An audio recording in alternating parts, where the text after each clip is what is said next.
결혼 7년 차. 우리 집 거실에는 지금 무거운 침묵만이 감돌고 있다. 한때는 두 마리의 강아지가 발톱으로 마룻바닥을 긁는 소리와 아내의 높은 톤의 목소리로 시끌벅적했던 이곳은 이제 적막 강산이 되었다. 식탁 위에는 아직 정리하지 못한 동물병원 영수증 뭉치와 카드 명세서들이 수북이 쌓여 있다. 그것은 단순한 종이 쪼가리가 아니었다. 우리 부부의 지난 1년 아니 결혼 생활 전체를 송두리째 흔들어 놓은 파산 선고장이자 신뢰의 사망 진단서였다. 나는 지금 소파 구석에 앉아 맞은편 벽에 걸려있는 텅 빈 개 목줄을 바라보고 있다. 목줄의 주인들은 이제 세상에 없다. 하지만 그들이 남기고 간 흔적은 우리 집 가계부를 그리고 내 마음을 시커멓게 태워버렸다. 4천만 원. 지방 소도시의 전세 보증금에 맞먹는 그 거액이 불과 1년 남짓한 시간 동안 공중분해되었다. 사람 하나 살리는 돈이 아니었다. 10살이 넘은 노견 2마리의 생명을 신의 뜻을 거스르며 억지로 붙잡아 두려 했던 대가였다. 시간을 되돌려 결혼 전으로 가본다. 나는 원래 동물을 그리 좋아하지 않는 사람이었다. 싫어한다기보다는 털 날림과 냄새, 그리고 누군가를 전적으로 책임져야 한다는 사실에 부담을 느끼는 편이었다. 하지만 아내에게는 결혼 전부터 자식처럼 키우던 강아지 2마리가 있었다. 아내는 결혼의 조건으로 강아지와의 동거를 내걸었다. 나는 고민 끝에 타협했다. 이 아이들이 마지막이야. 무지개 다리 건너면 더 이상은 안 돼. 그렇게 시작된 동거였다. 우리는 딩크족이 아니었기에 아이를 가지려 노력했다. 수없는 난임 시술과 실패의 반복. 그 과정에서 강아지들은 아내에게 자식의 빈자리를 채워주는 존재였을 것이다. 나 역시 그 점을 이해했기에 퇴근 후 털 뭉치들이 날리는 집에서도 묵묵히 청소기를 돌렸고 배변 패드를 갈았다. 내 자식은 아니어도 아내가 사랑하는 존재들이니까. 하지만 그때는 몰랐다. 그 사랑의 유효 기간이 끝나는 시점에 이렇게 가혹한 청구서가 날아올 줄은. 불행은 예고 없이 찾아왔다. 마디 격인 첫째 강아지가 시름시름 앓기 시작했다. 나이가 10살이 넘었으니 노화 현상이려니 했다. 아내는 걱정스런 얼굴로 병원에 가보자고 했고 나는 별 생각 없이 따라 나섰다. 동물병원 문턱을 넘는 순간부터 돈이 든다는 건 알고 있었지만 그 액수의 단위가 다를 줄은 상상도 못했다. 혈액 검사, 엑스레이, 초음파. 기본적인 검사만 했을 뿐인데 결제 금액은 98만 원이었다. 100만 원에 육박하는 금액에 나는 눈을 의심했다. 하지만 이건 시작에 불과했다. 수의사는 심각한 표정으로 림프종 즉 암이라고 했다. 추가 정밀 검사와 CT 촬영이 필요하다고 했다. 나는 망설였다. 이미 노견이고 검사비만 해도 내 한 달 용돈을 훌쩍 넘어서는 금액이었다. 하지만 아내는 1초의 망설임도 없이 카드를 내밀었다. 해주세요. 다 해주세요. 그때 아내의 손은 떨리지 않았다. 떨리는 건 옆에 서 있던 나의 눈동자뿐이었다. 본격적인 투병이 시작되었다. 항암 치료 스케줄이 잡히고 입원과 퇴원이 반복되었다. 일주일에 한 번 병원에 갈 때마다 50만 원, 60만 원이 우습게 결제되었다. 나는 의사에게 조심스럽게 물었었다. 치료하면 살 수 있습니까? 의사는 난처한 표정으로 대답했다. 완치는 어렵습니다. 그저 아이가 덜 고통스럽게 조금 더 곁에 머물게 하는 연명 치료라고 보시면 됩니다. 가능성이 낮다는 전문가의 소견. 그것은 나에게 멈춰야 할 때를 알리는 신호였다. 하지만 아내에게는 더 많은 돈을 쏟아부어야 할 이유로 들리는 모양이었다. 아내는 1%의 희망이라도 있으면 해야죠. 어떻게 가족을 돈 때문에 포기해요? 라고 나를 쏘아붙였다.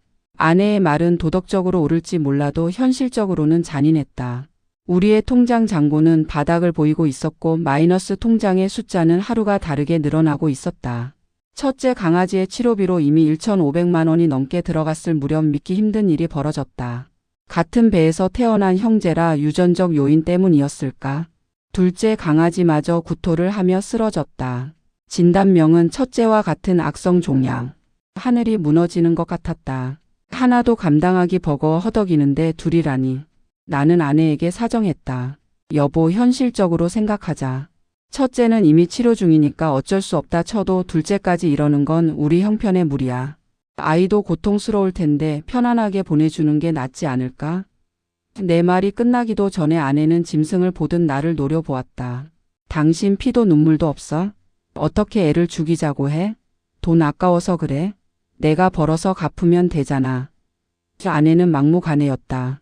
결국 두 마리의 항암 치료가 동시에 진행되었다. 한 달 카드값만 500만 원이 넘게 찍히기 시작했다.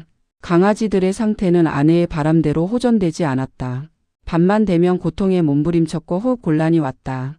그럴 때마다 아내는 새벽 2시, 3시를 가리지 않고 24시간 응급병원으로 달렸다. 야간 진료비와 응급처치 비용은 주간에 두세 배였다. 하룻밤 응급실을 다녀오면 100만 원, 200만 원이 순식간에 사라졌다. 나는 운전대를 잡고 병원으로 향하는 매 순간이 고문이었다. 뒷좌석에서 헐떡이는 강아지를 안고 우는 아내가 안쓰러우면서도 머릿속으로는 이번 달 카드값은 어떻게 막지? 적금 깬 것도 다 썼는데 이제 어떡하지? 라는 현실적인 공포가 나를 짓눌렀다. 생명의 무게를 돈으로 환산하는 내가 속물처럼 느껴져 괴로웠지만 당장 다음 달 생활비가 없는 현실은 나를 비참한 속물로 만들었다. 그렇게 1년이 지났다. 그리고 두 마리의 강아지는 한 달 간격으로 세상을 떠났다. 수많은 주사 바늘과 수술 자국을 남긴 채 장례식 비용까지 최고급으로 치러준 아내는 며칠을 시금전폐하고 울었다. 나는 슬퍼할 겨를조차 없었다. 내 앞에는 4천만 원이라는 빚더미가 남겨져 있었기 때문이다. 4천만 원. 우리 부부가 먹고 싶은 거 안 먹고 입고 싶은 거 안 입으며 아등바등 모아도 1년에 2천만 원을 저축하기 힘들다. 그런데 그 2년치에 해당하는 돈이 허공으로 사라졌다. 남은 건 아무것도 없었다. 며칠 전 시골에 계신 어머니가 무릎이 아파서 수술을 해야 한다는 전화를 받았다. 수술비 300만 원이 없어서 끙끙 앓으시는 어머니에게 나는 조금만 기다려보세요라는 불효막심한 대답밖에 할 수 없었다. 걔한테는 4천만 원을 썼는데 나를 낳아준 어머니의 300만 원 수술비가 없어서 쩔쩔매는 내 꼴이라니. 웃음밖에 나오지 않았다. 이것이 과연 정상적인 삶인가? 장례 절차가 끝나고 나는 아내와 마주 앉았다. 이제는 현실을 직시해야 했다. 빚을 어떻게 갚아나갈지 앞으로의 생활은 어떻게 할지 의논해야 했다.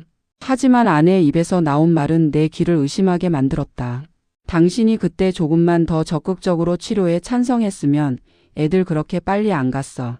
당신이 눈치 주고 돈 아까워하니까 애들도 그거 다 느끼고 스트레스 받아서 간 거야. 기가 찼다. 빚까지 내서 병원비를 댔는데 결과가 안 좋으니 내 탓이란다. 그리고 이어진 아내의 말은 내 가슴에 씻을 수 없는 비수를 꽂았다. 당신이 그렇게 마음을 곱게 안 쓰니까 우리한테 아기 천사가 안 오는 거야. 생명을 그렇게 경시하는데 삼신할머니가 점지해 주시겠어? 난임의 원인을, 그 고통스러운 시간을 아내는 자신의 강아지 치료를 반대했다는 이유로 나에게 전가하고 있었다. 그 순간 나는 아내에 대한 마지막 남은 연민조차 사라지는 것을 느꼈다. 아내는 지금 펠로스 증후군을 앓고 있다. 우울해하고 밤마다 운다. 거기까지는 이해한다. 10년 넘게 가족처럼 지냈으니 당연하다. 하지만 아내가 내놓은 해결책이 나를 경악하게 만들었다.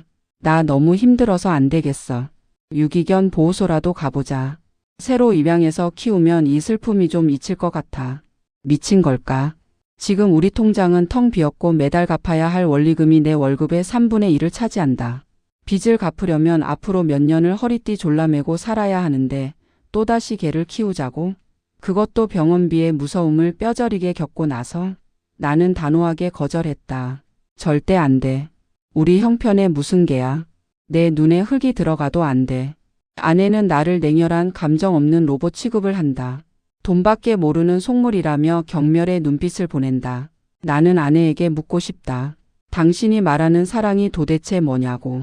현실을 파탄내면서까지 지키는 게 사랑이냐고. 부모님 아플 때 병원비 한 푼 못 보태면서 강아지에게 수천만 원을 쓰는 게 당신이 말하는 가족애냐고. 우리는 너무나 다른 세계에 살고 있었다. 아내에게 강아지는 내 목숨보다 소중한 아기였고 나에게는 가족이지만 감당할 수 있는 선에서 책임져야 할 반려동물이었다. 이 가치관의 차이는 돈이라는 현실적인 문제와 부딪히며 돌이킬 수 없는 강을 건너버렸다. 나는 지금 진지하게 이혼을 고민하고 있다. 단순히 돈 4천만 원이 아까워서가 아니다. 앞으로의 미래가 그려지지 않기 때문이다. 가게 경제가 파탄 나든 말든 감정이 앞서는 아내의 선택을 내가 막을 수 없을 것이다. 또다시 강아지를 데려온다면? 그 강아지가 10년 뒤에 또 아프면? 나는 이 지옥 같은 사이클을 다시 겪어야 한다. 나는 그럴 자신이 없다. 아내의 고집을 꺾을 수도 아내의 비난을 견딜 수도 없다. 무엇보다 당신 때문에 아이가 안 생긴다는 그 저주 같은 말을 듣고도 아내와 한 이불을 덮고 잘 용기가 나지 않는다. 텅 빈 거실개 냄새는 사라졌지만 빛 냄새는 진동을 한다. 아내는 방 안에서 스마트폰으로 유기견 입양 사이트를 보고 있을지도 모른다. 나는 이제 결단을 내려야 한다. 이 빚을 갚으며 평생 아내의 감정 바디로 살 것인가, 아니면 여기서 멈추고 각자의 길을 갈 것인가. 4천만 원. 비싼 수업료를 냈다고 생각해야 할까? 이 돈으로 나는 사람은 고쳐 쓰는 게 아니다라는 진리를 배웠다. 그리고 가치관이 맞지 않는 결혼 생활은 시한폭탄과 같다는 사실도. 나는 조용히 안방 문을 연다. 그리고 아내에게 말할 것이다. 강아지를 또 키우고 싶으면 나랑 이혼하고 키워. 나는 더 이상은 못해. 이것이 나의 마지막 통첩이자 나를 지키기 위한 유일한 선택일 것 같다.